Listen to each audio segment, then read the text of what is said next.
Listeners who are listening and know anything about the geography of the UK might notice that I refer to Glastonbury as being in the southeast several times throughout the course of this podcast. It's not, it's in the southwest. This is particularly embarrassing because I'm the one who drove us there. If you're looking for geographical information about the British Isles, or indeed anywhere in the world, please consult Google Maps, not this podcast. Thanks. Enjoy the show.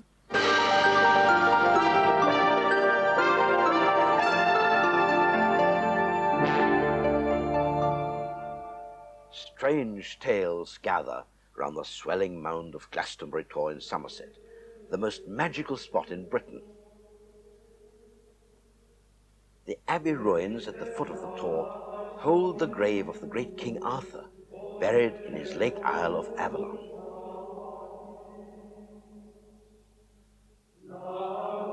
Today's pilgrims tread the ground where Joseph of Arimathea, the great uncle of Jesus Christ, is said to have walked soon after the crucifixion.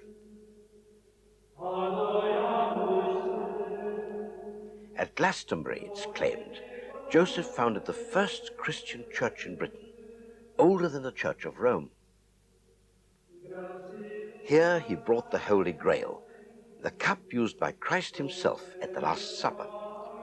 And here grows a descendant of Joseph's holy thorn, reputed to bloom miraculously each year on Christ's birthday. This area is simply bubbling with myths and legends. Even in this scientific century, the Glastonbury magic still works.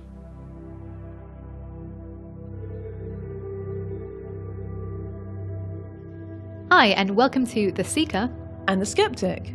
I'm Kat, and I'm the flaky, unpredictable, irrational seeker. And I'm Rebecca. I'll be your sarcastic, grumpy, close-minded, skeptical host. Or maybe we should just be ourselves. Sounds good to me. This podcast is going to dive deep into controversial topics that some may call new age or woo-woo, or just plain foolish. And look at them with a skeptical but open-minded approach that will hopefully encourage understanding and acceptance from both the skeptics And the seekers.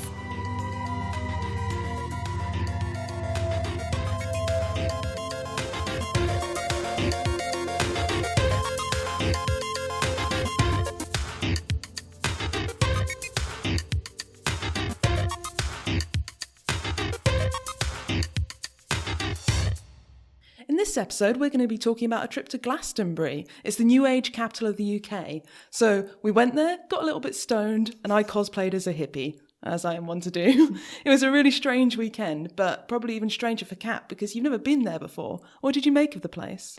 Yeah, I haven't been to Glastonbury before, and I'd only associated it with the festival, which isn't on this year, I believe. Yeah, that's what everyone says. When you say you've been to Glastonbury, they're like, the music festival? Exactly, and then you disappoint them and say, no, I just went there to explore the crystal shops and delve into the strange world. And that's what we got to do. And yeah, I'd been told by a couple of other people that it was a great town just to hang out, and that maybe it was a bit underrated even, especially in the UK. Yeah. Oh, we should probably say where it is in the UK. So it's in Somerset, which is like the southeast of England. Took us about 3 hours to drive there, something like that. Yep. Really beautiful coming in, just very, very green, which makes sense because it's actually all reclaimed marshes. So the ground's very wet and everything grows really beautifully there. Yep. The capital of apples. Yes. I don't know if that's a fact, but they have a lot of apples. They make a lot of cider. Yes.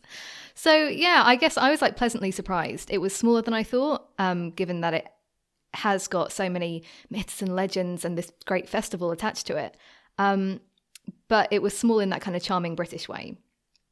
Yeah, it's basically just like a short high street with almost every shop is selling some kind of new age paraphernalia, crystals or occult books. There's the largest esoteric library in England, or maybe in the world. I don't know. I can't remember. The sign said largest in some region.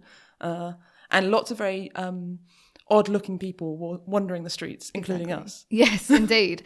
And yeah, there are no like real commercial, you don't see a Starbucks there, which is quite refreshing, I think. That's not what you said at the time. Just looking around desperately for a Starbucks. Can't take this hippie stuff. So what were you expecting? Like, what was your... Yeah, I think I was pretty open to anything. You had told me... I guess you told me to be excited. That was kind of what I got. I knew that there would be things to do, and so I wasn't worried about like if I normally go on a city break, I'm thinking, how do I, pack in all of these different tourist sites? But I knew it would be like a lot of the UK, which any of our famous tourist sites tend to be old stones, right? And that's what we got. Yeah, and that's what I like. Yeah, that's that's what I go on holiday for. On my Google Maps, I have starred all the different old stones, whether it's stone circles or old castles, anything old and made of stone. I'm interested. If I can have a picnic there, more's the better. Well, there you go. And I think for me, I was also interested in what kind of events we could go to. I don't really know what else to call them, but the kind of things that people had on offer. Yeah, this is a strange thing for me because I'd been there before, but I'd been there when I was more into that kind of world, into that spiritual world. But then I was young and poor and couldn't afford to go to the events. And then I've been back as a skeptic, and I didn't want to go to any of the events because I'm a skeptic and I don't really want to do these strange esoteric things. But now I have an excuse to get involved, and being a grown-up and having a little bit more money, we can actually do this stuff, which is really cool. And we did. So should we dive into the first... The first thing we did, the Three Hills tour with John. Right, and I want to know how you found that tour in the first place, because you I guess you found it online. Yeah, I booked it. I did a Google, as you do, for tours of Glastonbury, and I was looking for something where the person would be telling us not only just like history and stuff, but just sort of giving us a feel of the place. And so I found this guy, John. His company's called Divine Light Tours. We'll put a link in the show notes if you're interested on going on his tour. It was a very entertaining tour. On the website, it's described as, this is how he describes the tour. On this tour, we will work with the energy of the three sacred hills, focal points of the higher chakras, energy centres of Glastonbury, and oneself. It's a big promise. Right, and this was the interesting thing. As soon as we met him, or more or less as soon as we met him, he said something, because I didn't know it was going to be like so energy based. I thought he would share some interesting stories, but it almost started like a life coaching session. He said something about what he tuned in, which is what a lot of kind of like empaths and intuitive folk say. They will do these tune-ins, and what he got this morning was a kind of vision of it was a rope tied with 2 or 3 knots. I think floating down a river or floating down a stream. Yeah. And it was like caught in a dam. Right. And there was this block, and it related to one of us, and one of us had some kind of work to be done in this unblocking. Yeah, I think he was saying like to him it represented some kind of habit or pattern that was very negative that we were repeating, something to do with our energies. And he said he felt like he didn't know which one of it was, but whoever it was really important that we go up the Tor. Right. And we should probably clarify what the Tor is. Yes. The Tor's this big hill. It's a natural hill, but it's very dramatic. I don't know how steep it is. It feels pretty steep when you're going up it. Mm-hmm. And I was confused because I thought the Tor was the tower, but it's not. The Tor is the hill, and there's a bell tower at the top. There's a tower on the top, a stone tower, an old stone tower. I want to say it's called St. Michael's. Yes. I think it's the bell tower of a church that used to be there, or a chapel that used to be there. Yeah. You would think, since we'd just gone on a tour of these historical sites, that we'd have more information. But as we tell you about it, you'll realise that John wasn't really that big on detailed information. It was a bit loose. Yes, very much. I guess, shall I dive into the first hill we came to? Oh, I just wanted to say, before we met up with John, I got an email from him. I checked my email that morning, and this just seems hilarious to me because I'm city folk. He sent me an email and said, "Oh, if you have one, please send me your mobile number." And I was like, who doesn't have a mobile number? But that's the sort of people, I guess, he's taking on tours on average. I love that. Yeah. I mean, maybe you could, like, some people would just kind of what's it called? Psychokinesis? Yes, exactly. They might telepathically let him know if they were going to be late or something. I was wondering, there's 2 explanations. One is the people who go on the tours are often older and maybe don't have mobile phones, which is still some people don't have, although few, I think. Most people at least have an old feature phone. Or they're hippies and they don't want a mobile phone because it messes with their energies. Yeah. EMF, man. It's all those EMF rays. So he was this sweet guy. I mean, I described him as a kindly, it's almost like an Irish elf. Yeah. Twinkling blue eyes. Oh, he's lovely, yeah. You can tell he was handsome in his day as well, I think. Yes, exactly. Charming John. And first of all, he basically took us fairly outside the centre. And I think that there's another name for the area. I think it's called Beckley. So that's where the first place was, which is Bride's Mound. And I was going to say that, like, just to point out, a lot of the stories that we were getting told, they're not that old when you think about it, because Glastonbury itself was a major religious centre way before times of King Arthur and even Joseph of Arimathea. So the Druids apparently used the Tor from 2500 BC. Wow. Yeah, That's so- interesting. So I read there was like Neolithic settlements Yeah. there. But do they actually have evidence that there was Druids there? Maybe not evidence. I mean, Stories, legends. stories, and I guess they are finding archaeological like ruins for sure. And even 5,000 years BC, we've got some evidence that Glastonbury was a site of massive, like an astrological calendar. So there's actually a stone circle, which they say was used for kind of solar and lunar alignments. Wow. Where was Yeah. that? In Glastonbury? It's a 10 miles in diameter kind of zodiac map. That's really Which is mad, interesting. isn't I it? wish we'd had a chance to visit that. Is there like an Yeah. archaeological site that you can visit? I don't think so. I think it would just be like a lot of big stones placed strategically. Wow. But when you think about, what's it called? Good old Stonehenge. Stonehenge, you know? I mean, Cats how doing old- hand gestures in the shape of Stonehenge. That's like the Stonehenge dance. It's like the safety dance. But that's really old, right? I mean, I actually don't know how old that is. That's but- Neolithic. I don't know. So like Okay. 25,000 years old. Yeah, I don't know exactly madness. though. I don't think anyone knows exactly. But I don't even No. know vaguely exactly. We just know that this stuff is very, very old. And Yeah, anyway. that sounds amazing. But when like the southeast of England is actually lousy with like stone circles and burial mounds and stuff, they're all Yeah. over the place when you start looking for them, which I do because it's kind of Yeah. my thing. So yeah, it doesn't surprise me, but that's pretty cool. Yeah, absolutely. And so the first legend we were told was about Saint Bridget. And so the story goes that about 453 BC, a child was born out of wedlock to a powerful chieftain of Leinster in Ireland, and one of his slaves. Yeah, controversial. So she was named Bridget, and she was actually named after the goddess Bridget. So I was confused at the time. I thought that Saint Bridget was like the goddess. It was all the same. Yeah, I assumed it was like a Christianized version of the goddess. Oh, but it was. Yes, you Oh, were right. okay. I got confused. I thought that this is all one person, but this goddess goes further back, right? Well, I don't know. It's interesting. Often when people say this god or this Christian, I don't know what you'd call them. You wouldn't call them a god, like a saint. Yeah, or yeah. A modern day. Holy figure. Yeah. This Christian holy figure is a Christianization of a previous pagan deity. Right. People say that a lot, and Yeah. often it's not true. I Oh. haven't looked into this. Well, it appears to be in this case, yeah. And so what I thought was interesting, and John did mention this, but basically she was raised by Druids, but at some point she converted to Christianity. When you say raised by Druids, Yeah, so her dad, because she was like a little bastard child, she was given away, and then when she was a bit older, came back to live with him as one of his slaves. so wait a minute, the dad is the Christian. He's the chieftain. He's the Druid chieftain. I'm getting confused. Yeah, Sorry. I guess so. It's a chieftain. Yeah, the chieftain is not Christian. Yeah, the chieftain would be the kind of So pagan. the slave was the Christian. I think the Christian thing, they don't know, but they do say that St. Patrick was in the area. But I think she was basically converted. Oh, okay. Yeah. And what she did, and he didn't mention this, but at some point she extinguished the ritual fire that the Druids had in Kildare and lit a flame dedicated to Christ. Whoa. So she was like a controversial character. Not controversial, but was she was shaking taking stuff action. up. She definitely was. John told us about her. She established a female monastery in Ireland.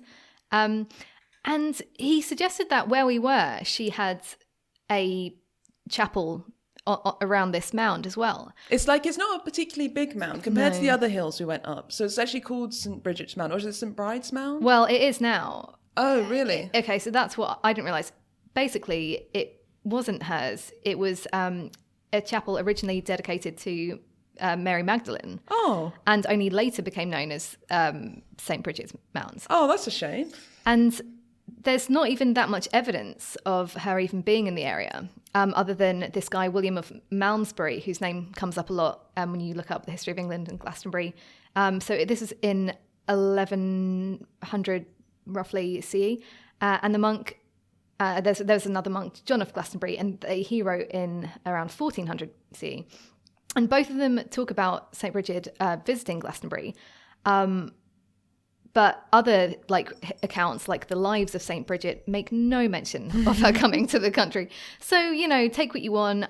People do have their own interpretations of these times. Yeah, this is what I found a bit. I mean, if you're confused, listener, you were not the only one. We were quite confused on the tour because John sort of jumped around a bit, and it was never really clear whether he was telling us a story or telling us history. Yeah. There was one point he was talking about, I'm sure we'll get onto it when we talk about the next hill we went up, but he was talking about Joseph of Arimathea, Jesus' uncle, coming over to England specifically to meet the Druids. And I said, oh, that's a really long journey. Why did he make that journey? Was it just based on rumours? Like he'd heard that there were these good Druids there and he just came all that way. Can you imagine coming across? The effort, yeah, it's got to be a week's journey at least.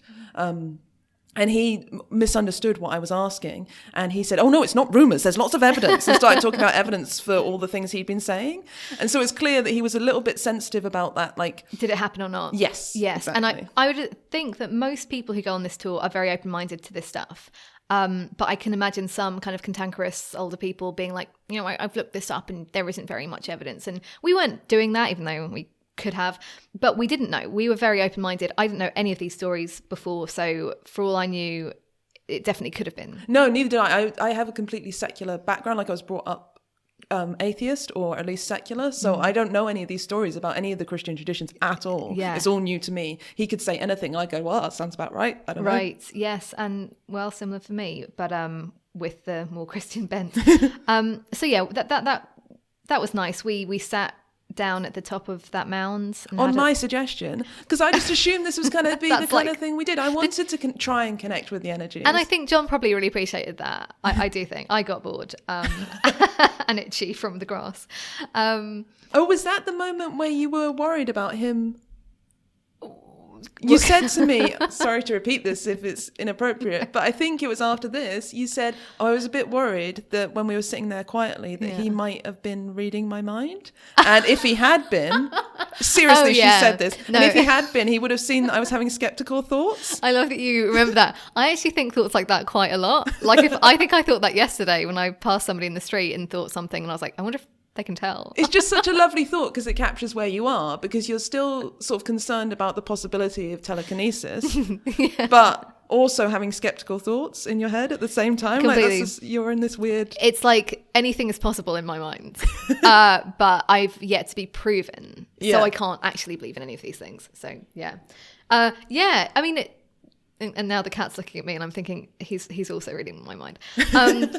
So after we had a little sit down, we went on to our next hill, which I think is called Wariel Hill. Yeah, I wasn't sure how to pronounce it. Wariel? Yeah, it's quite it's a nice way of saying it. But and the story here, I mean, I feel like I zoned out a little bit, but this was more to do with Joseph of Arimathea. Yeah, we had a little chat on the way up about the best places to pick magic mushrooms in the area. Oh, yeah. Which was kind of interesting. And also about the general demographics of the community, because I wanted to know what his sense was on average of how many people who live in Glastonbury are kind of New Age hippies and how much are just normal people, like, what's happened to our town? Yeah. And he thought the majority were New Age people. And the majority of people were connected, I think this is how he said it, were connected to the energies of the place and felt like it was important. So that's nice. Which is nice. And I can see that, especially given that the history of all of this stuff, it has been this centre for energy, goodness for a very long time. And as you walk past people's gardens, everyone's got like dream catchers out and little weird, like stained glass stuck in their windows and signs saying love and light and just little bits and bobs that give you a feeling of like they have a strong community and they have a strong sort of idea that they all rally behind, which is exactly what creates strong communities. Right? It's like a religion. It is the town's religion. And I think for us, it's different because we're in a place, Brighton, which is more diverse than that. So you do have the hippies, but you've also got all of these other different categories of people. Yeah. The story at Wariel Hill, whatever Wariel Hill, is more to do with Joseph of Arimathea. So that's apparently Jesus Christ's great uncle. Oh, great uncle. Yeah. Okay. So Mary's, I think it was Mary. No, I'm pretty sure it's Mary's uncle. No, Mary's brothers. Oh, yeah, no, Yeah, that would it's be, you're great right, uncle. yeah, Mary's uncle. Yeah. So Mary's parents, dad or mum's brother, right? That's what a great uncle is. Yes. So it's quite impressive that he was even still alive Well, in exactly. Jesus' time. But then I people think, didn't live long but remember, back in those days. Mary was like 12 when she had JC. Oh, So good there point. you go. Good, disturbing point. Thank you. So my story here is that by the late 15th century, there was a story that Joseph had brought 2 silver flasks containing Christ's blood and sweat to Britain. And these are the 2 relics buried in Joseph's grave. Which is exactly the first thing you think to do when your nephew dies, right? You Right. collect the blood and the sweat. Yep. And somehow, and this tale has like kind of hints of the whole Holy Grail, but there is no record of any shrine marking the spot of the grave, which, you know, isn't really great evidence for this story. Yeah, so John was saying that he came in the missing years. He talked about that as if I should know what it was, and I was like, I have no idea what you're talking about. There are missing years? Well, that's a good point. So there's this idea that Jesus, between the ages of 23 and 30, there's no mention of what he got up to in the Bible. I figure he was just like figuring himself out and, you know, what we were all doing in those years. Yeah, apparently going to Glastonbury. So I couldn't find very much information about what Jesus was up to. There is way more about this guy, Joseph of Arimathea. Oh, okay. But I also think there just isn't any real evidence. But there are some great stories. So one of the most famous ones is Joseph is coming to Glastonbury and he brings this holy thorn to town. And the idea is that he planted this wooden staff in the ground, and then the staff miraculously flowered into what is known as the Holy Thorn. That's the tree we saw at the top of Wariol Hill. It is. And this is actually you only see a tiny bit of it because it was chopped down during the English Civil War. And luckily cuttings of it, the original, were taken and planted elsewhere in Glastonbury. So one we saw there. One is also in the grounds of the Abbey. I think we also saw that. Oh, we did, yeah. And one is in St. John's Church and at Chalice Well. Oh, yeah, I did see the Holy Thorn at Even Chalice Well as well. Chalice Well is a sacred well. In fact, that's where the cup of Jesus' blood was poured into the ground, and then that spring came up in the mythology. So maybe that's also... Do you think Joseph was meant to do that as well? I guess so. I mean, he's supposed to do a lot of things. This is the confusing thing about... And also the way that John was telling the stories, they were all sort of overlapping, and you weren't entirely sure which one, what happened when or anything. 100%. And like... he mentions the mystery schools a lot. So I feel like what John was really good at was bringing up things that he was interested in personally. Yeah. And strangely omitting stuff that I think other people might be really into. Like the Arthurian Legends, he did not go into very much. No, that was disappointing. A bit. But I must say, by the end of it, I was like, no, I'm more interested in this stuff about Jesus and Joseph and Bridget. Like, I don't know why. I think it really is this thing of we all have our own... like innate interests, whether it's to do with like childhood, like stories we read. Another thing that John mentioned when he was talking to you about kind of like myths and legends, how much he was more in favor of Celtic legends than he was of French and Germanic legends, which I just thought was interesting because, again, this is clearly to do with his lineage and the fact that he is Irish. Yeah, you know? It's an one of the interesting things about Glastonbury is that there are all these levels of myths and legend piled on top of each other, and you could go and have a completely Christian experience and just read all the Christian myths, and you could go and have a completely Celtic experience and just read that, or you could go and have an Arthurian trip and like only read those, or Buddhist. Like one thing that I read, no, it's not really so much Buddhist, but like I read about there are different like chakra centers all throughout the place. It's got something for everyone. There really is, like unless you're really skeptical. Well, it has nice walks for me. This is true. And it was a really beautiful walk. This was a 3-hour walk we did with John, and he took us up 3, reasonably steep hills. Yeah. He was quite knackered by the end of it. Oh, that was sweet. I was like, at least I wasn't the only one. But yeah, going back to the story, there is a little bit of information that I found that the idea of him bringing Jesus to Glastonbury, so Joseph bringing Jesus to Glastonbury, is pretty recent, and the idea was introduced in 1899. Wow, that recently. That's very recent. And this was like one of the central points that John was talking about. And you kind of wonder, like, John, where did you hear this? And do you realize that there is no evidence of this before 1899? And it's not to say it didn't happen, but if the only evidence you have is a book from, that recent. I read a great book that I found in the Airbnb whilst we were there called New Light on the Mystery of Glastonbury.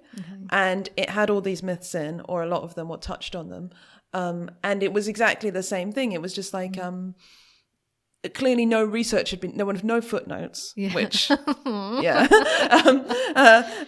which is actually normal for those sort of books, but still it's a little bit frustrating because you can't chase down what they're saying. And the tone of the book was just written like, this happened and then this happened and then this happened, and there was no need to produce evidence because they were just they accepted that the readers would just read it and accept it. And I just kind of got that vibe from John as well. Yeah, and I guess like that is how things originally happened, right? People weren't writing stuff down and you couldn't cross-reference stuff. And you know how it happens when you tell a story to a friend and then they retell it. I'm terrible for retelling stories. Oh, yeah. So it just makes you really kind of question everything. And it's amazing that any myths and legends even survive.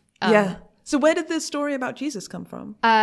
This was a English author, the Reverend Sabine Baring-Gould, who wrote a book called The Book of Cornwall. There you go. I mean, what I keep thinking about is, which I'll just try to recap, is so when the Glastonbury Abbey burnt down, that's when, I think it was around like 1100 or something. I mean, I could get that wrong, but that's when the stories about King Arthur being buried there came about. And it was all to kind of basically pay for the restoration because they were trying to up the pilgrims coming there. And what a great campaign. Right? It's like, to me, that is like early advertising. So the Abbey in Glastonbury was huge, and it was one of the many victims of King Henry VIII's dissolution of the monasteries. Such a dick. If you're not familiar with British history, King Henry VIII basically wanted to divorce his wife, and the Pope was having none of it. And so he said, well, fuck you guys then, I'm going to start my own religion. He started the Church of England and went around looting and destroying all of the previous religion's monasteries, and Glastonbury Abbey was a victim of that. And then they rebuilt, and they obviously needed to have people come. And really the King Arthur legends, I mean, it's really fascinating, and I'd love to learn more about King Arthur and all of the things that John mentions and what I've learned from Glastonbury. But Glastonbury is a centre of King Arthur legends. For example, the Chalice Well and the Holy Grail centre points. And the actual site of Camelot, where I guess most of the stories take place, is said to be Cadbury Mound near Glastonbury. Oh, really? I've heard it was actually Glastonbury Tor. Camelot itself. Yeah, that's what I mean. I'm sure there are plenty of candidates for it. But Okay. And so the argument that I read in this book, New Light on the Ancient Mysteries of Glastonbury, I'll put the note in the show notes. John Michel says that it has to be Glastonbury Tor, and this is why, because it's referred to as Avalon, right? Yeah. And that's what does that mean? Apples. What grows on Glastonbury Tor? Apples. Yeah, it's hard to refute, isn't it? It's true. I can really see that as about as factual as we're going to get. And also his burial ground is said to be Glastonbury Abbey, and there is even, and here's some more facts, a plaque which marks his grave, and we have photographic evidence of the plaque. So, and actually, like I said, the tour guide did not emphasize the legends, but he definitely acknowledged the power of the Arthurian legend. And this is what I find so interesting, the power of the legend itself. And I think I managed to drop in the word archetype at one point, almost like bait, and he kind of went on with it. He was like, he totally acknowledged that. And the fact remains that historians have been talking about this for a long time, and they are unable to confirm that a real Arthur existed.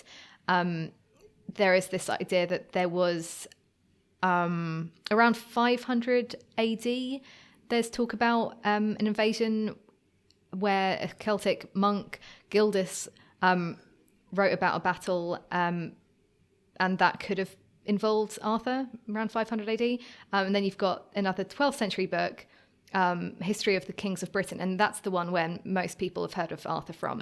So that's Geoffrey of Monmouth.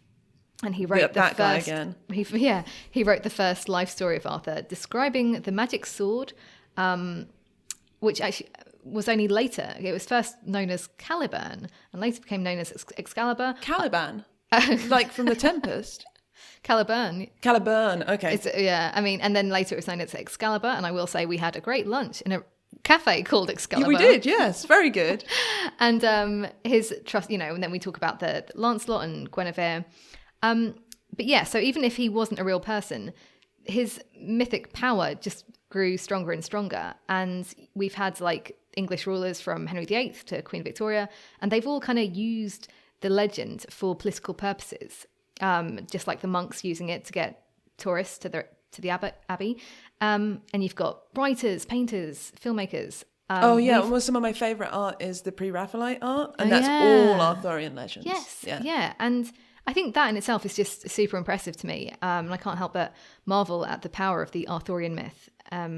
It's another story that seems even more powerful than reality. Is that it's interesting because the way you're talking now, you sound like a skeptic. You're like, oh, there's no evidence for this, but it does mean something to you. It is powerful. It really does, exactly. So I'm less interested in the real people in any of these stories. I'm interested in the story themselves and what they mean to people. So we will be talking about some other legends, like talking about Archangel Michael soon. But I would say that with all of them, there is something, I don't know. I mean, they're all kind of empowering figures. And if I want to think that I'm standing on the ground that maybe my Savior Jesus was standing on, and what he stood for, you get a lot out of being in that place. Yeah, there is something strange about being physically. So I think it's interesting when you go to museums and stuff and you're in it's not the same as just looking at the artifact online. Even if they've got 3D photos and representations, you can look at it really closely. Yep. But I've made specific trips to museums in other countries because I want to see a particular artifact. Yeah. And there is something about being in the same presence of it. It's a weird thing. We humans love to have that connection. It is. And yeah, you can know as much as you want about all of these stories. And I've been kind of thinking, I should brush up on my knowledge. But to be honest, it's not the same. I think actually being in a place and almost acting it out. Yeah. Which a lot of people do. Again, that's part of it, is people dressing up. And we saw a few people. I mean, there was somebody who was basically dressed as what did you call her? A peasant. A peasant. Oh, look, I think your words were, oh, look, there's a peasant. She was dressed as a peasant, like you'd see in a children's TV representation of Roman Britain, and I guess. She looked so casual about it. It was great. And that kind of thing. I mean, we do that in our lives. We put on costumes and we act a role. And anyway, it's just all of these nice little ideas. And so the last hill that we went up, the tour itself, as we went up, John was telling us there's this idea. There are sort of terraces cut into the side of the Tor, and no one's really sure if they're naturally formed or if they were constructed because that's a good way to grow grapes if you were growing grapes, which they could have done in the medieval times because it's warmer then. So it's a possibility, although there's some dispute about then why did they cut them all around the hill? They should have just cut them on the side that gets the most sun. Yes. So it could be natural, it could be, who knows? There's these weird dips. But someone at some point, I can't remember who it was, came up with the idea that this pattern was actually a labyrinth. And one of the things that John does, although very rarely because it's very powerful and dangerous, is he walks people through this labyrinth. The general idea is that a labyrinth is a physical manifestation of a spiritual journey. So people walk them or even draw them or just trace their fingers around them to go. It's like a guided meditation almost. Yeah. And he was telling this story about this guy who had gone with some disreputable tour guide and done the labyrinth. And this guide had stopped halfway, or allowed him to stop, and said this is obviously too much. The guy was freaking out. He's like, oh, I'm going through all these emotions and difficult feelings are coming up and I have to stop. And the tour guide, because he hasn't signed the spiritual tour guide code or whatever that John had, was like, okay, fine, you can go home. And then this guy's life fell to pieces. This is the story John's literally telling us. He got divorced, he lost his business, and ultimately he had to come to John. Yeah, and asked to complete the labyrinth because you can't just leave these things. And I can't remember, did he say that the guy's life got back on track? Yeah, once he'd completed the whole thing, his life got back on track. And I was like, this is such a great example of how well, two things. One, how powerful ritual is for humans, and maybe this did, maybe trying to do this spiritual quest and failing at it made this guy go into a spiral, and other things, dominoes fell in his life. But also of confirmation bias, right? Yes. Because if bad things happen after something like that, then you attribute them to being caused by not completing the labyrinth. And how many people started that labyrinth and, didn't finish it, but went on with their lives perfectly fine. Exactly. But those aren't the stories that John will tell, because this one confirms his belief. And that's what confirmation bias is. It's looking for evidence that confirms your beliefs. Yeah. So that guy was looking for evidence that confirmed his negative belief that he'd done something wrong and bad things were sure to happen, and he notices them. And then John believes this thing about the labyrinth, and he goes around looking for evidence that confirms that belief, and he has this anecdote about this man. So it's just an interesting little...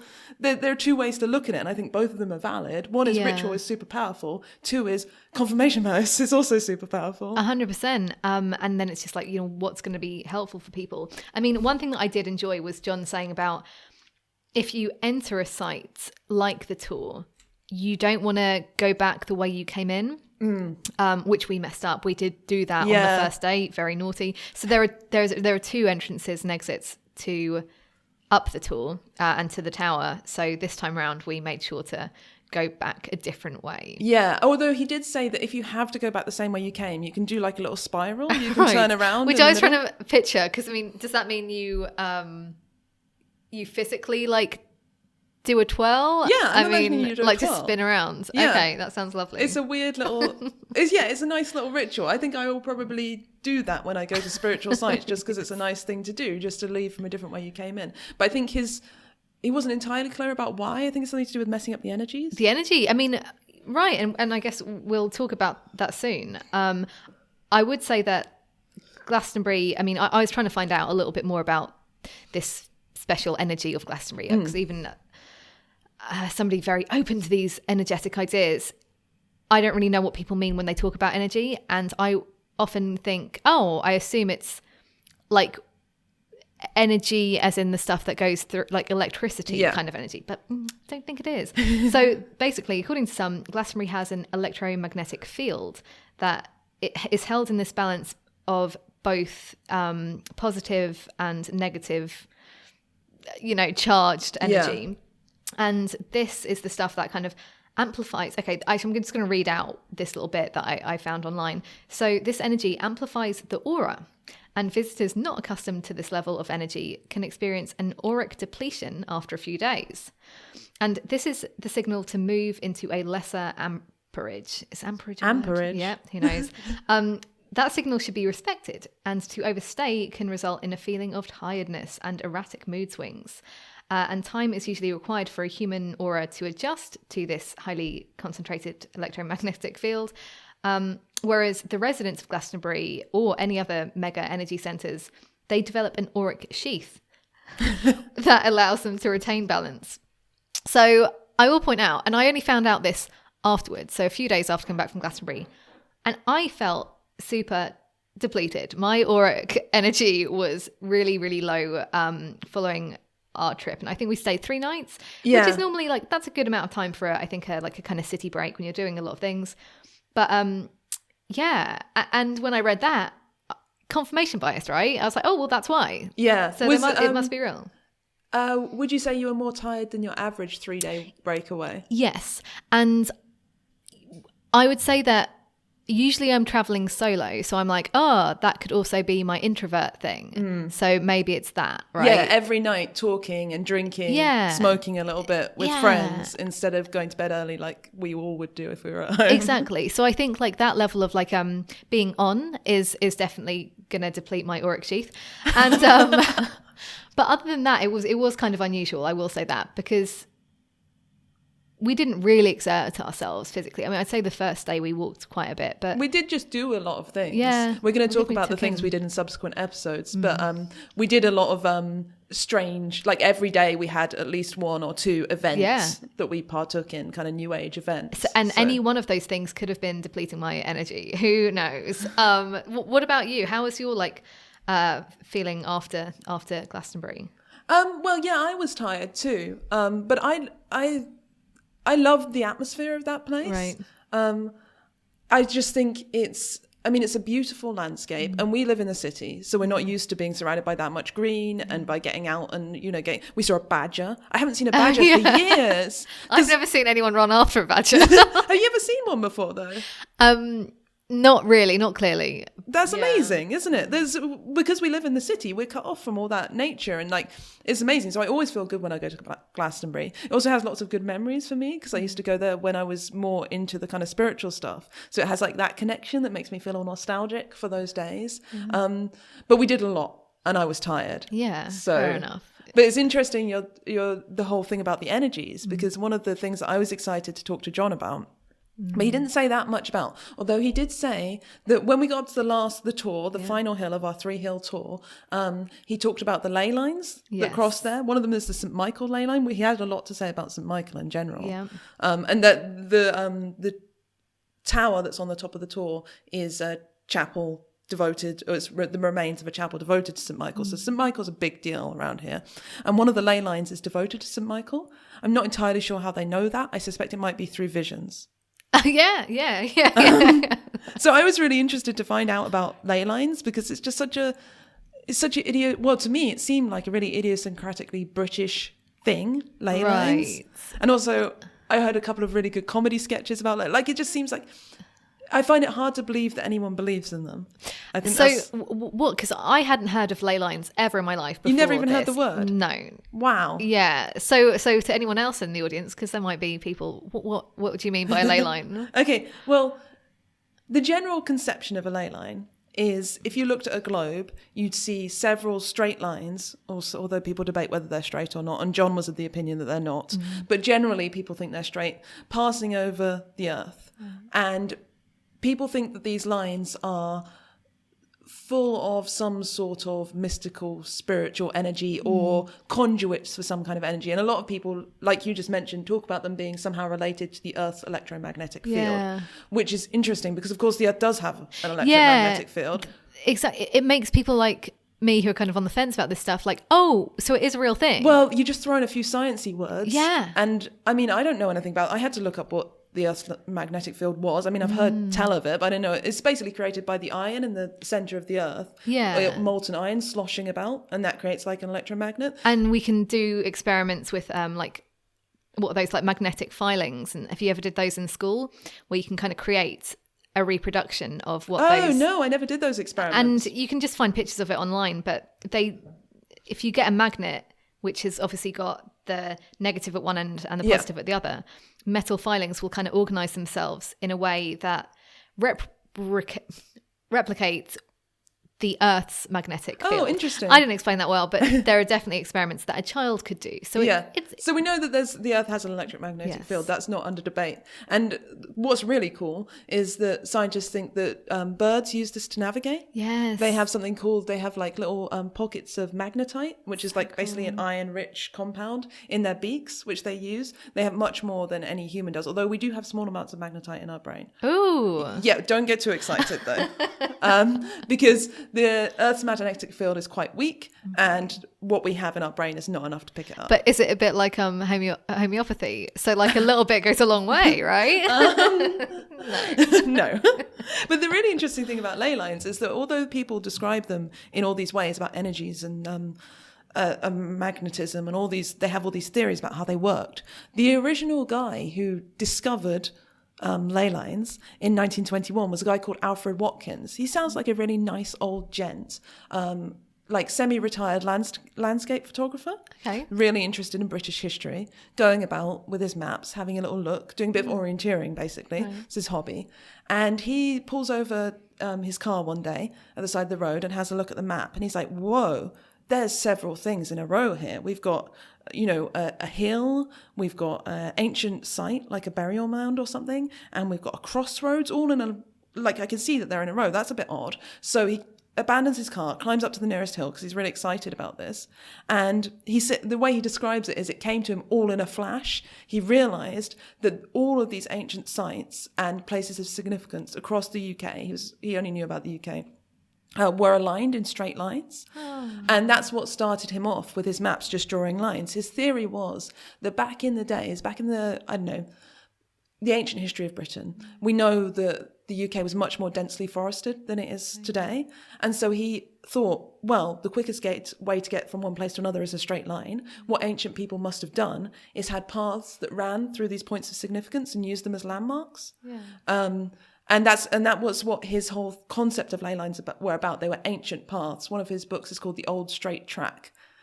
There was nothing mystical about them, although he did note that they often connected places of religious significance, but he didn't think there was anything intrinsically mystical or magical about these ley lines. Yeah, it's almost like you wouldn't find New York and be like, oh, well, there's a reason that these certain big things are in a straight line. It's like, no, well, that's just how they made the roads. So, of course, you're going to find bigger things. Yeah. That are going to be on those roads. Yeah, it's a lovely theory, and it's obviously a kind of romantic idea, but if you think about it, like the quickest route between two things may be the straight line if the terrain was completely flat, but the likelihood that ancient man didn't have to veer around swamps and ponds and go around hills, they would have had tracks, obviously, that are used. The idea that they would be straight lines connecting all these things is a bit far-fetched, to say the least. But it's also not very mystical. There's nothing mystical about that. No. It's quite practical. Yeah, well, it's really interesting. So he started a whole society for ley lines, and he got a bunch of friends to come out. There's some great photos in his early books. I had a couple of... I went to the library to get out some books on ley lines, which was embarrassing. I looked on the library catalogue and I knew there was supposed to be one on the shelf. So I was like, brilliant, I don't need to talk to anyone. I can just go straight, pick that book up. And our library, you can check out books digitally, so I don't even need to look the librarian in the eye when I'm taking this out. But the book wasn't there. So I was like, oh no. So I went to her and I told her of my plight, and she said, oh, well, it should be there. And she went and had a look, and it wasn't. She was like, yes, well, these are the sort of books that often get nicked. Oh, and I was like, interesting. And I was so embarrassed by the situation that I was taking out a book on ley lines in the first place. I didn't want to ask her, what do you mean by these sort of books? These are in high demand. Yeah. But I did get the Ley Hunter's Manual by Alfred Watkins, and another book, which I never got around to reading. She had two in the back.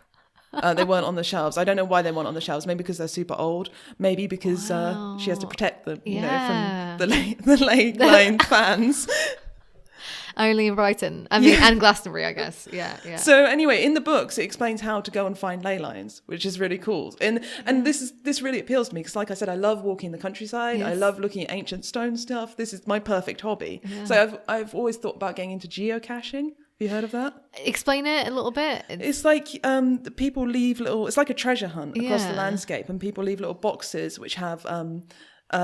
like a QR code in, and you scan it and then you enter that you've been there, and then it'll give you a clue to find the next one. Okay. But you can spend days and days going across places like Dartmoor are great for this. Mm-hmm. I've seen people doing it. I've never done it. It looks super exciting. And this is kind of the same thing of ley lines. You're like studying your maps, and then you're going to a place, and then you're looking around and looking for more clues. It's got that sort of treasure hunt, nice walk in the country, the sort of the fun of interpreting maps. It's got everything you might want as a hobby. That's why it was so popular. I don't think I like any of those things apart from walking, and then only relatively short distances. But I'm not good at finding things. Well, I won't invite you out to my my new ley hunters club. Yeah. But yeah, so Watkins wanted to find these what he called mark points or confirmation points, and then string them together. And the things that he suggested might be mark points for the ley lines were things like prehistoric mounds, churches, crossroads, just a tree on its own, especially if it has an ancient name. These are the mark Which points. Which is like all of England. Well, yeah. At that time anyway. So prehistoric mounds, I looked on Wikipedia and found a list of 170 prehistoric structures in the UK. That's the ones that Wikipedia has got. Churches, we've got 50,700 as of 2015. 50,700 churches in the UK. And that's after Henry VIII fucking Yeah, I don't know whether that's counting ones that are just ruins, but Watkins, obviously, he'd count ruins or actual churches. Yeah. He'd count them. So if you think of a map of the UK, and if you're putting a dot in every prehistoric mound, every standing stone, every well with a traditional name, every tree on its own with an ancient name, and there is a list of 12 12 different things that could be confirmation points. Oh, wow. So it's easy to see how you could find these lines very simply. In his book, he doesn't just want any sloppy work. Well, I was going to say, it could look just like a lot of dots. Yes. Yeah. But he's aware of this potential problem. He says in his book, a lay should not be taken as proved with less than 4 good mark points. 3 good points with several others of less value, like crossroads and coinciding tracks, may be sufficient. That's from the Lay Hunter's Manual. Fair enough. He is aware. Yeah. But he's maybe not being quite critical enough of his theory. He's made up his own rules. What I will say I like about this is he has just created this basically from scratch. It's such a fun little thing. It really is, yeah.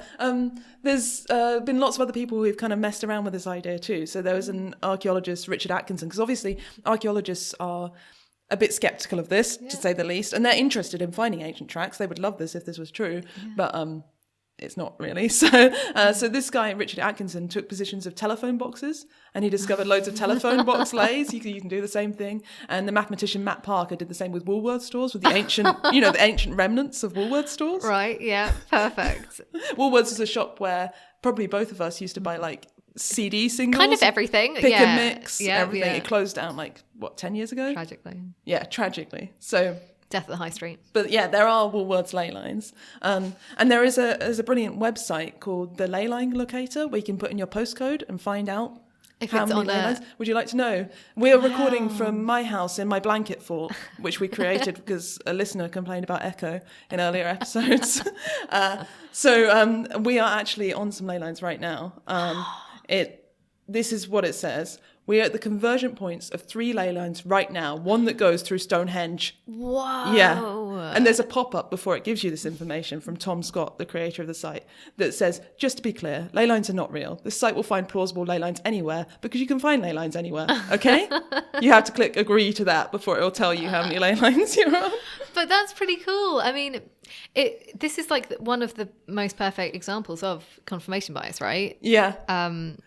But how fun. It also reminds me of the Texas sharpshooter fallacy, which is this the story goes, or the origin of that name is a Texan fires a gun at the side of his barn, shoots a hole in it, and then draws a target around the hole and says, look, I'm a sharpshooter. It's that idea of So it's a good example. But then the ley lines thing there's a big group of people doing it in the 1920s and it's their fun hobby. And but there's no indication of any mystical anything associated with them. Okay. And then the very guy who that book I picked up in the Airbnb, John Michel, he's the one who says, I think these things are a bit magic. Yeah. And he relates them to what are called dragon lines in China. Basically, there's this idea that, people think we have energy meridians that run through our body. So there's an idea that there are similar energy meridians that run through the earth. In China, they're called dragon lines. Maybe they're kind of similar to the Aboriginal dream lines in Australia. I don't know. There might be a bit of a reach. But this idea that there's lines of spiritual energy flowing through the earth is not uncommon. And it kind of makes sense because we do see, we kind of start to give the earth character. And we're going to reflect, if we believe we have lines of energy going through our bodies, then we're going to reflect that onto the earth. There's kind of a link there. And I always think about, because I think the first time I was told about meridian lines and points, you think about the earth structure. I think they both work to kind of explain the other.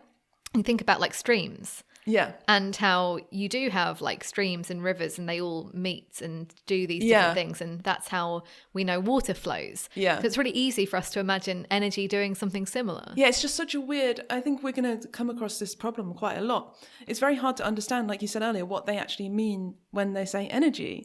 Because, I mean, obviously, scientifically, energy is just the potential to do work. It's a measurement, right? So it's not a substance that exists out there. It's like height. Height is not, you can't say, there's a big cloud of height coming in, because it's a way we measure things, just like energy is a method of measurement for potential to do work. That is not what they're talking about. They're talking about something more like, the closest thing I could think of is back in the pre-scientific days, there was this sort of philosophy called vitalism. Okay. And the idea is that the difference between inanimate and animate objects, or inanimate objects and people and animals, things that are alive, and alive humans and dead humans, is they're suffused with this kind of vital A life force. Yes, a life force, exactly. That's what vitalism is all about, because they didn't have the understanding of how we work to say, oh, look, you know, that person's alive because there's electrical energy moving around in their brains, blah, blah, blah, whatever. They didn't know that. So they just said, look, there's obviously something different. We can see there's something different when someone is alive and someone's dead. There's a difference between a rock and a frog.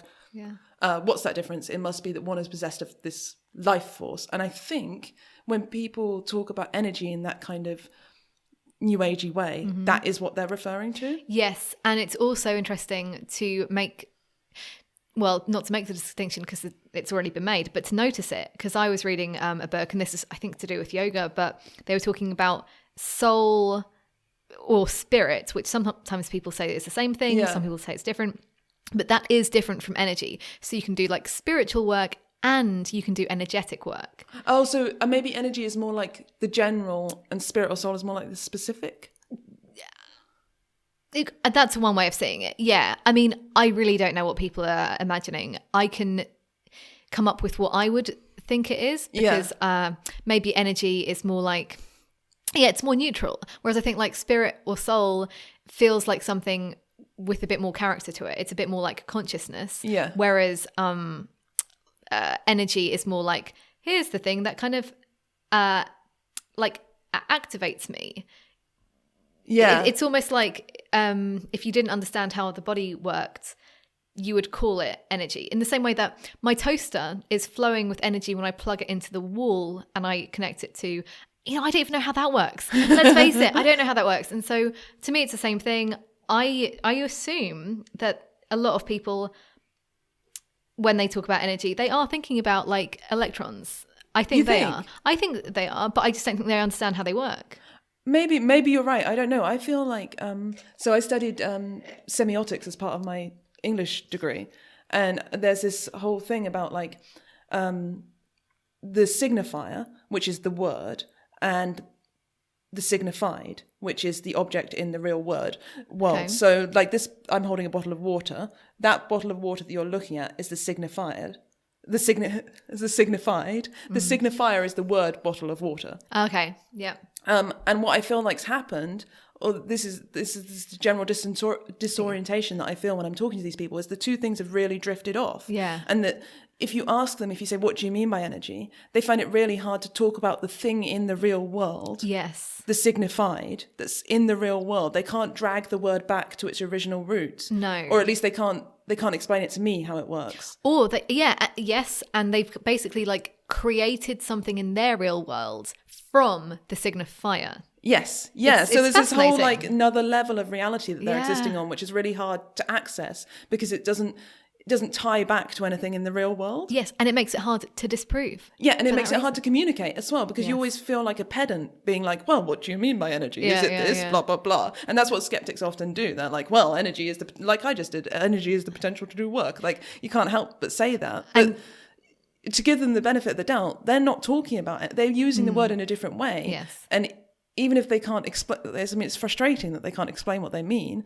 But maybe it's a bit unfair to demand that they use the words in the same way we do. I think so. And I think one of the responses from a lot of people will be, and I could easily do the same, it's like, well, it's not something you talk about, it's something that you feel. Yes. Yeah, that seems to come up a lot.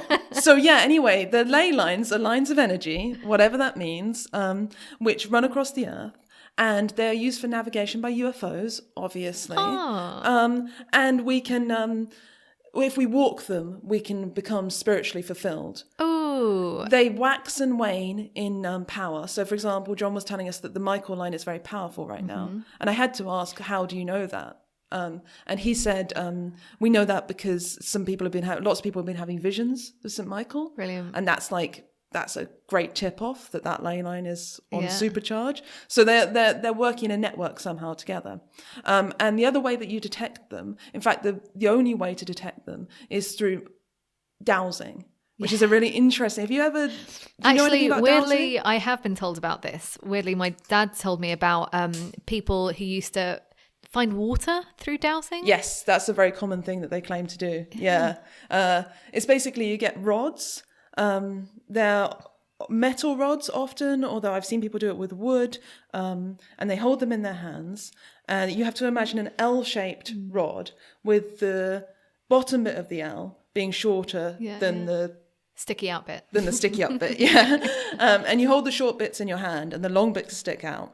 And you sort of move very slowly. It's almost like you have an antennae. Exactly. You hold them loosely and you move very slowly around until they start to tremble or shake or point in one or other direction. Yeah. And that, they say, is picking up the energy. So this is how, if you were just like walking across a field and you're like, oh, I wonder if there's a ley line here. You get out your dowsing rods or your pendulums. Some people will use a pendulum. And you stand there and wait until they wiggle. And if they're not wiggling in one area, you move a couple of meters over and try again until you feel the wiggle. And then you keep walking that route where they're moving in an odd way. Yeah. Is it kind of like metal detectors?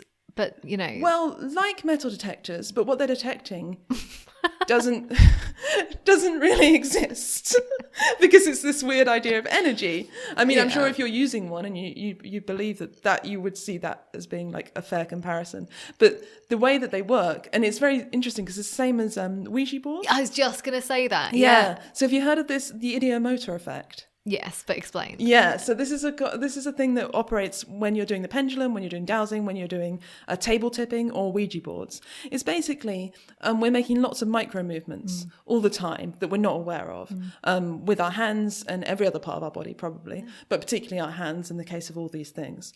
And subtle stuff flowing through us like thoughts or emotions that we might not even be aware of will affect these motions. So when you're sitting with your friends and you see you've got the Ouija board laid out and you're genuinely not intentionally moving the planchette, although obviously sometimes someone does intentionally move it, which is hilarious and it's usually me.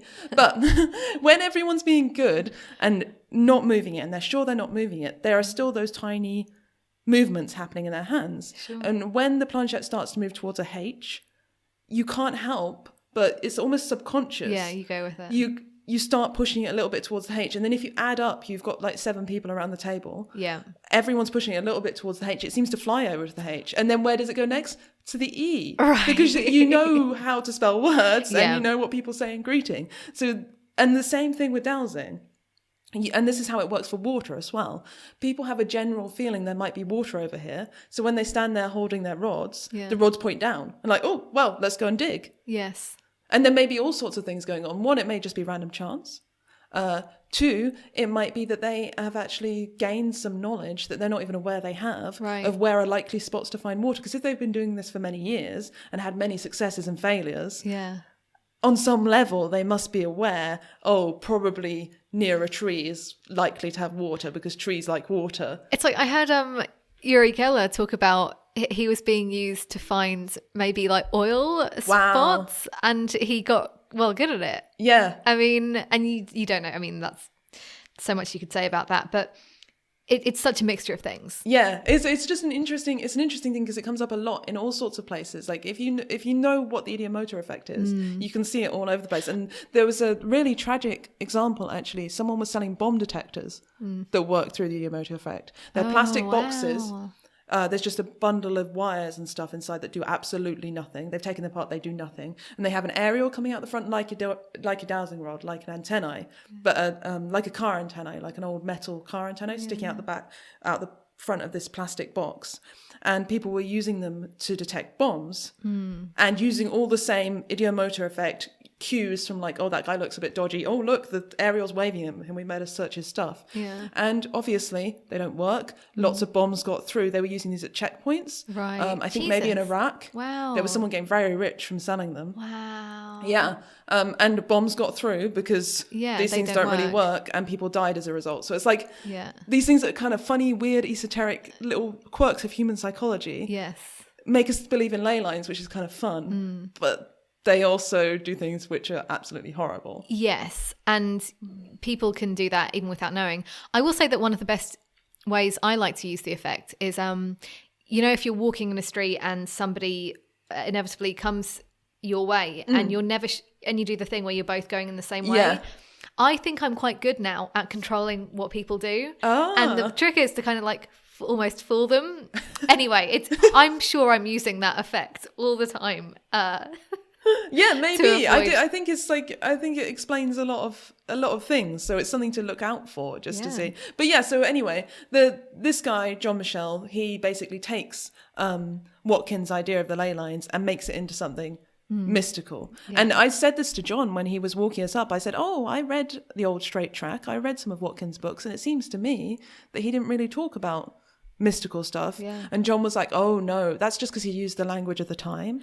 Right. It's almost like John was making it work for him. He didn't argue against it. He was more like yes-anding. He was saying, yes, that's what he said, and he did mean the same thing that I mean. He just used it in a different way. It's amazing how he kind of got it to work for him. I guess he hasn't got the 1994 edition of Alfred Watkins' early British trackways, moats, mounds, camps and sites, because in the introduction, John Bruno Hare says Watkins never attributed any supernatural significance to lays. He believed they were simply pathways that had been used for trade or ceremonial purposes, very ancient in origin, possibly dating back to the Neolithic, certainly pre-Roman.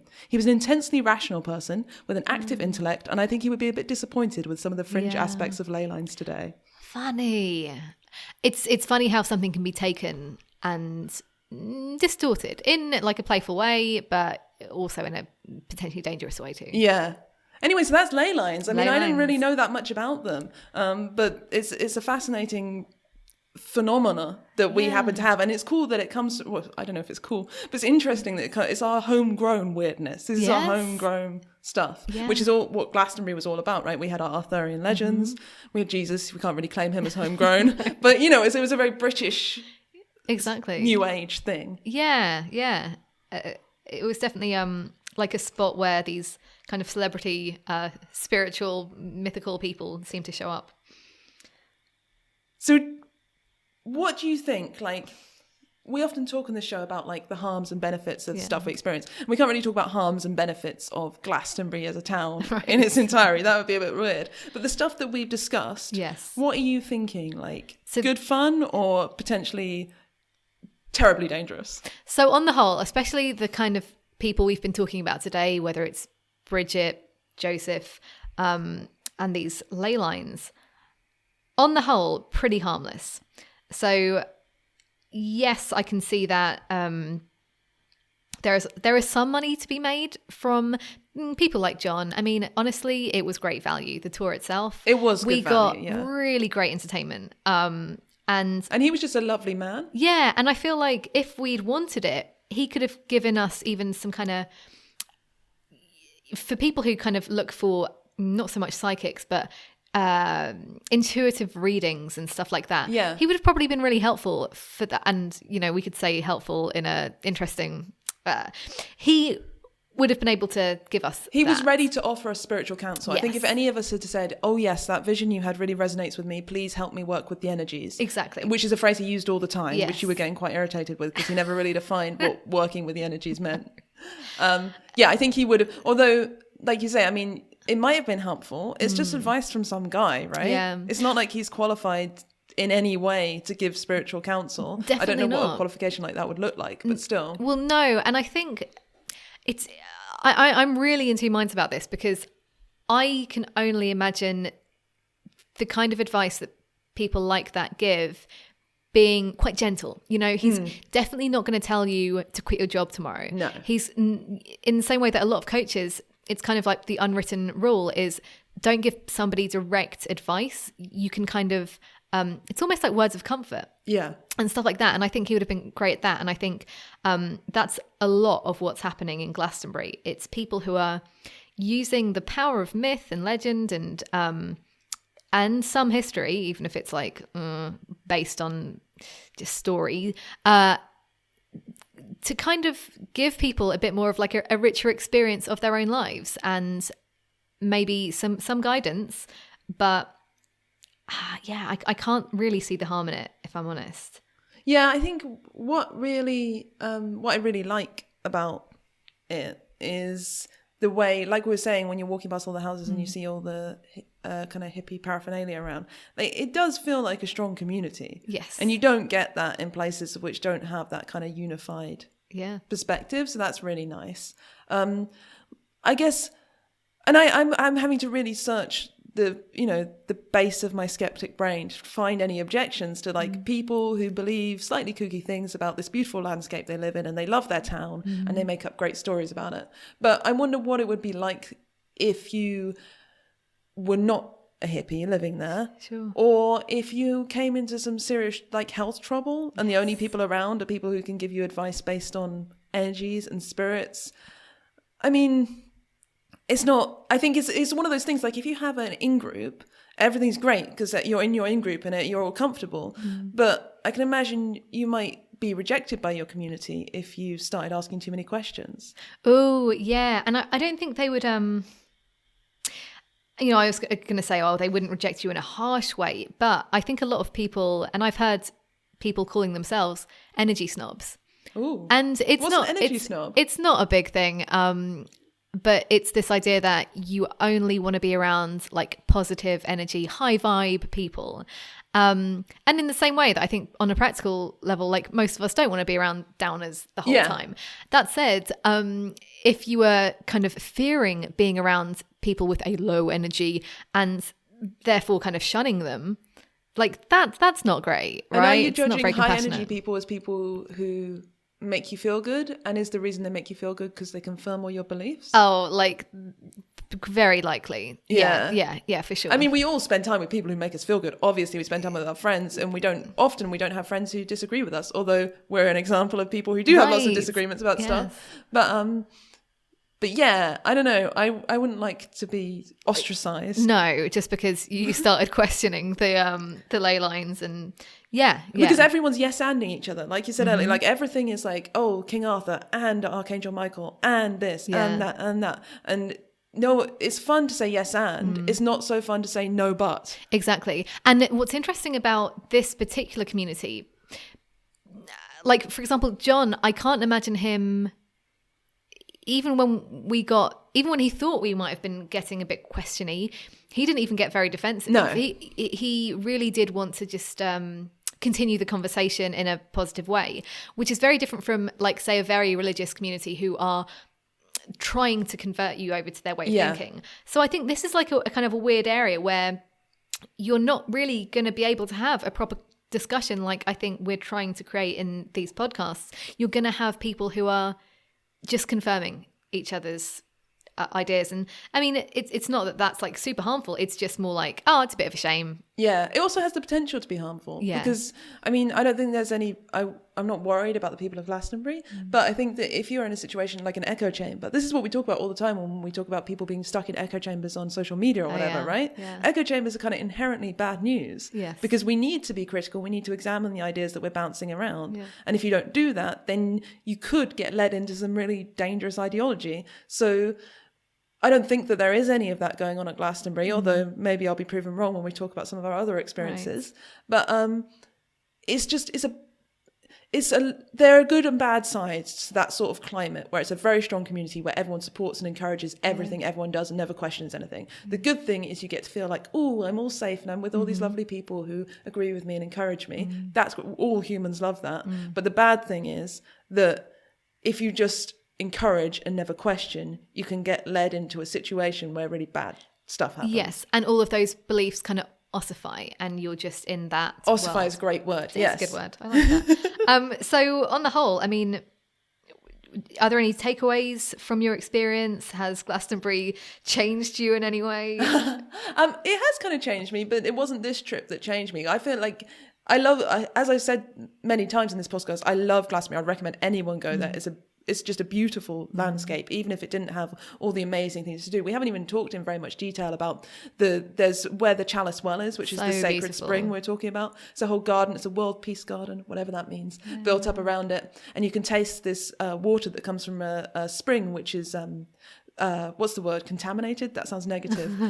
Laced. Fortified With iron. Yeah, so it's got this really weird taste. It tastes a bit like blood. I love it. She can't get enough. So and it springs right out the earth, and you can collect it in a little cup and drink it, and it feels kind of special and wonderful to have that connection with how ancient people would have collected their water in the area. And then almost right next to it is another one which they call the White Spring. So the Chalice Well is the red spring because of the iron content in the water, or Jesus's blood, depending on which story you like. I prefer iron content. It's testable. And the other one has a calcium content. So the water is really clear. And it's been tested, and apparently, I haven't double checked this, but apparently it has a high calcium content. I can't tell the difference in taste. And there's a little shrine built up around that too, which is of a very different character to the shrine around the Chalice Well. It's like, it's an old well house, and there's all little candles in there, and the water flows through channels in the stone floor. Unfortunately, it was closed when we came. It was. I've seen pictures, but that would be really nice. I mean, you just saying all of that, like, we did a few days, and I thought that would be more than enough, but I'm like so up for going back. Yeah. There's 2 sacred trees there, which we didn't get a chance to visit, that I was very keen on. I think they're supposed to be giants who got turned into trees. I could be wrong. They're called Gog and Magog. I love it. But they're beautiful old oak trees, basically. So, I mean, it's just a beautiful place, and it's lovely to be there. And I have thought on and off throughout my life about the possibility of moving there, because it's not that far from where we live, and property's not as expensive as it is in Brighton, although it's still, not cheap. Property in England is not cheap, but it's a possibility to think about. But I wonder whether I could cope with it. The community. Yeah, I think maybe it's more of a place to go and visit. Yeah, I mean, the diversity, you're not really going to get that there. But there's no skeptics in the pub group. I did check. There's no skeptics in the pub group. I was pleasantly surprised. I think that's going to be a theme about all of our Glastonbury episodes, because in every case, I kind of almost always was more delighted than I thought I'd be. Again, because maybe my childhood wasn't filled with this stuff. And, I might have watched a bit of like kind of... I like Lord of the Rings. I can't help but think about that, and how, thinking about those trees, and whether Tolkien got the idea of Ents from that. Yeah. I mean, I don't know. What I really liked, and what I'm taking with me from just that tour alone, was to kind of look into a bit more of our history, because I am interested in like my parents are Irish, and my lineage is very much like in these Isles, and I'd like to know more about my ancestors and what stories they were telling. Yeah. Because there's something nice about being kind of connected to that. And I think that's the foundation of like what a lot of people like about this stuff and these stories, is because, especially when you're from the area and you're in the area, you want to know more about it. It makes you feel more part of something bigger than yourself. Exactly. Yeah. Which is a really good feeling. And so I'm going to be doing a bit more of that. And we'll definitely go back to Glastonbury. Yes. Deal. We should make it maybe a yearly podcast trip. How it's changed. Great. Well, that's it. Yeah. And stay tuned, if staying tuned is something that people do anymore, for a couple more episodes of some of the experiences we had in Glastonbury. We experienced someone channeling angels and aliens. Yep. We went in some healing pyramids. Yep. We spoke to the goddess Freya. Yeah. It was an exciting trip. Let's just say that. So we'll be talking about that in upcoming episodes. Indeed. Thanks for listening. Hope you enjoyed this episode. Let us know with a tweet or an email. We'd love to hear about your experiences. Yes, please tell us what we got wrong. You can email us at hello@seekerandskeptic.com and follow us on Twitter @seekerskeptic. You'll find the show notes for this and every episode at seekerandskeptic.com. And you can find my skeptically themed comics at rebeccaonpaper.com, or follow me on Twitter @RebeccaOnPaper. And I'm at Yogis Who Shave on Twitter, and you can find me bringing secular yoga to the masses at yogiswhoshave.com. If you like what you heard and fancy supporting the show and spreading the word, we'd really appreciate a rating and review in the Apple Podcast Store. Or tell somebody you know about the show. Thanks for listening. Bye.